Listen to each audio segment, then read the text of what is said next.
मेरी तरफ से सबको नमस्कार, सत श्री अकाल एंड गुड आफ्टरनून। ये वीडियो मैंने हिंदी भाषा में बनाई है और इसका टाइटल है interview questions which may be asked during study permit interview. देखो, ये क्वेश्चन आपसे इंग्लिश भाषा में पूछे जाएंगे, पर मैंने आपकी सुविधा के लिए इनको तीनों भाषाओं में ट्रांसलेट किया है, हिंदी, पंजाबी एंड इंग्लिश।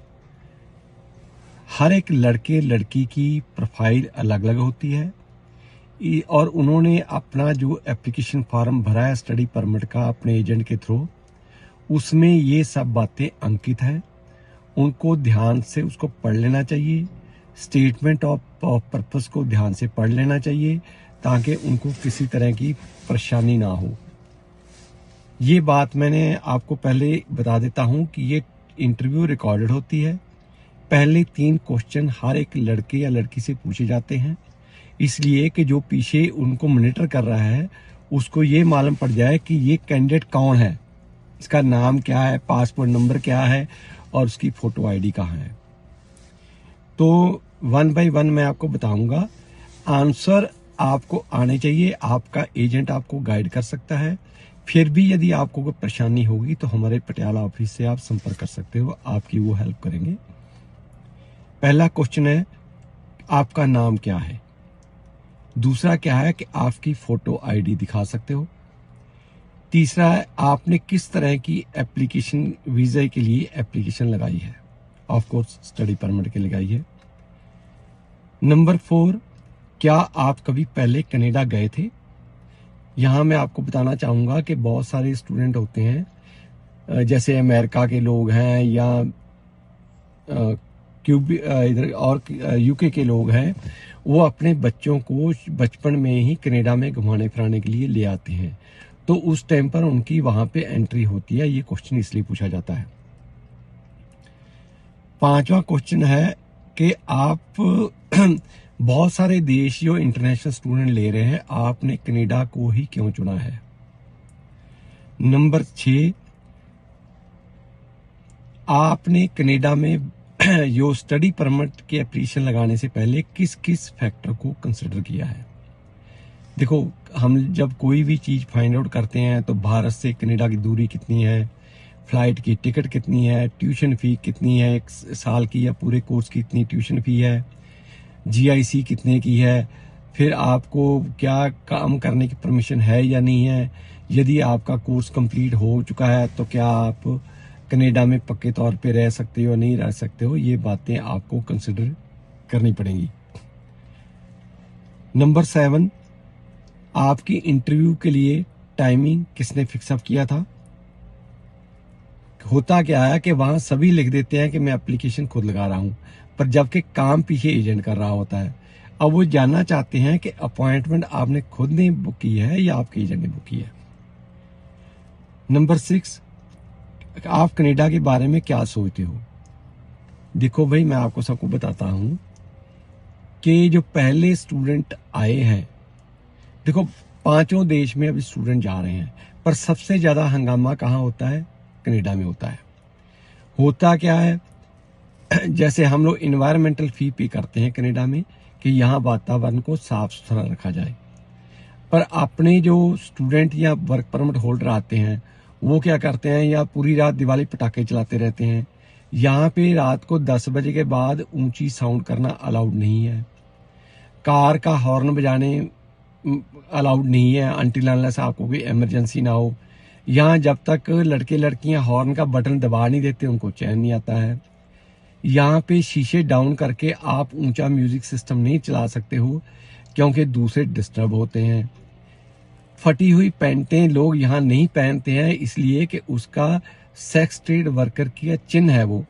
तो अपने जो जनता आती है भारत से, वो हर काम उल्टा करना चाहती है, जो कि जिससे लोकल कम्युनिटी अफेक्टेड है। वो नहीं चाहते कि ये काम क्या होगा, आप लोगों को देखकर यहाँ की जनता भी बिगड़ सकती है। तो इसको रोकने के लिए सरकार कुछ उचित कदम उठा रही है।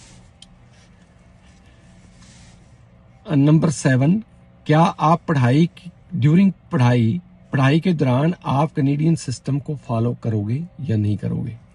यहाँ वो पूछेंगे कि कनाडा में और आप में क्या अंतर है और आप क्या वहाँ करोगे। नंबर 8, आपने इंग्लिश या फ्रेंच भाषा का एग्ज़ाम दिया है या नहीं दिया है। नंबर 9, यदि दिया है वो कौन सा एग्ज़ाम, कब और किया, कब, कहाँ किया और कितने मार्क आए और उसका आप प्रूफ पेश करो। नंबर 11, आप डर क्यों रहे हो। ये जानबूझ के वो कहते हैं to just make you more conscious. 12, आपके परिवार का और कौन कौन से सदस्य हैं।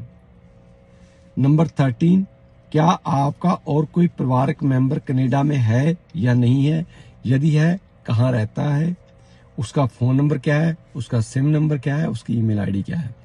ये पॉइंट वहाँ से उठता है कि आपको मालूम होगा यदि कनाडा की पीआर लगाई जाती है तो उसके अंदर आपको कुछ नंबर मिलते हैं यदि आपका कोई ब्लड रिलेशन कनाडा में है।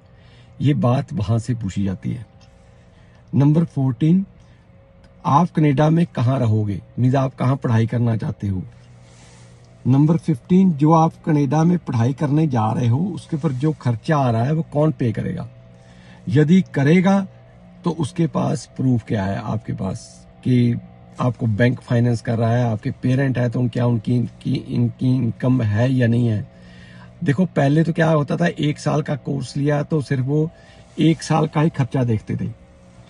अब क्या है कि 2 साल का आप कोर्स लोगे तो 2 साल का वो खर्चा आपकी ट्यूशन फी देखेंगे, जीआईसी देखेंगे, फिर वो आपका ये देखेंगे कि 2 साल में आपका रहने का खर्चा क्या होगा। यदि आपको काम नहीं भी मिलेगा तो स्टिल आप के पास इतने पैसे होने चाहिए कि आप उससे गुजारा कर सकोगे। नंबर 16, क्या आप कनाडा फर्स्ट टाइम जा रहे हो या दोबारा आ जा रहे हो। नंबर 17, कि आप कनाडा में पढ़ाई खत्म करने के बाद अपने देश वापस जाओगे या नहीं जाओगे। नंबर 18, यदि आप कनाडा से वापस भारत जाते हो पढ़ाई के बाद तो आपका क्या प्लान है।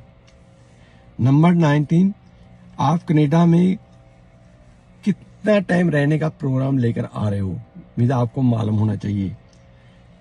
नंबर 20, वो कौन से कारण हैं जो आपको कनाडा से वापस भारत को में लेकर जाने के लिए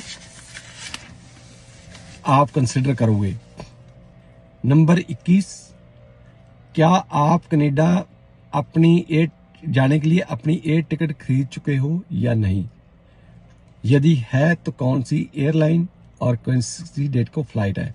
देखो इसके अंदर आप उनको आराम से कह सकते हो कि भाई जब आप वीज़ा दे दोगे तो मैं टिकट ले लूँगा, पैसे जितने चाहिए उसका मैंने आपको अरेंजमेंट दिखा दिया है।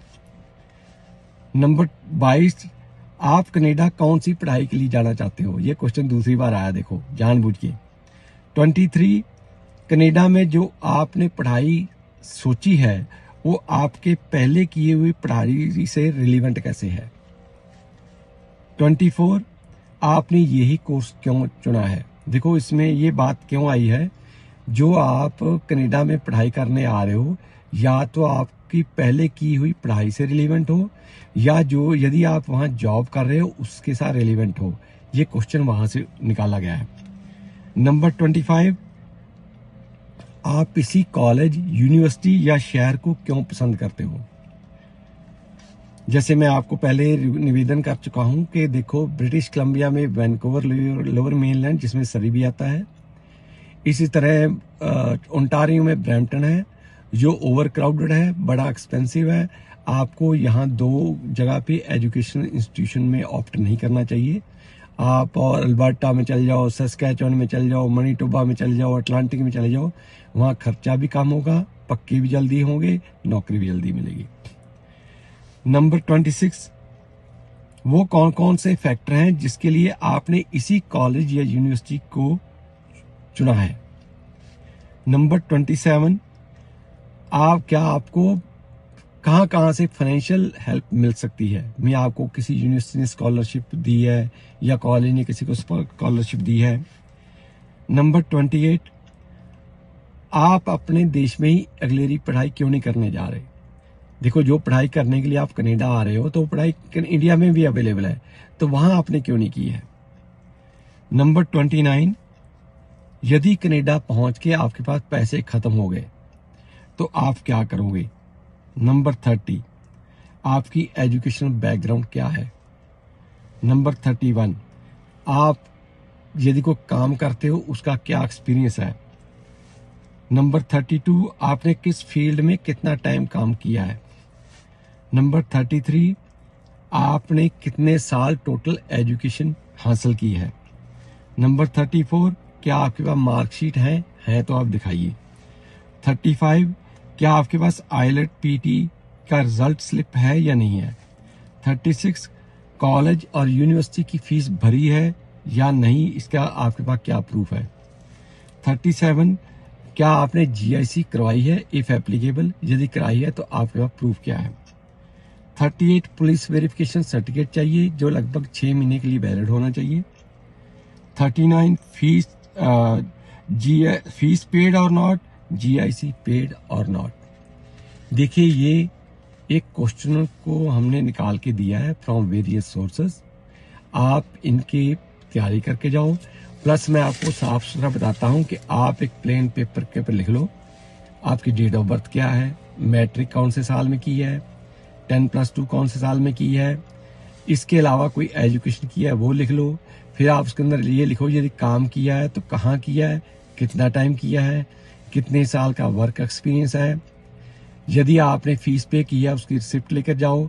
टोटल आपके पास डॉक्यूमेंट होने चाहिए जो आपको अपनी एप्लीकेशन में लिखे हैं और आपको उसके एक एक लाइन का मतलब होना चाहिए। ये आपका एक चांस है, आप करोड़पति भी हो सकते हो और नंगपति भी हो सकते हो। चॉइस आपकी है कि आपने इंटरव्यू के लिए प्रिपेयर होकर जाना है या नहीं जाना है। यदि आपको लिस्ट ऑफ क्वेश्चन चाहिए या आपको कुछ एक्स्ट्रा इंफॉर्मेशन चाहिए, हमारा वहाँ भारत में पटियाला में ऑफिस है जिसका नाम कनेडियन इमिग्रेशन पटियाला है। वहाँ का फ़ोन नंबर है 9815101148। वहाँ पे आपको हर इंफॉर्मेशन फ्री ऑफ कॉस्ट दी जाती है।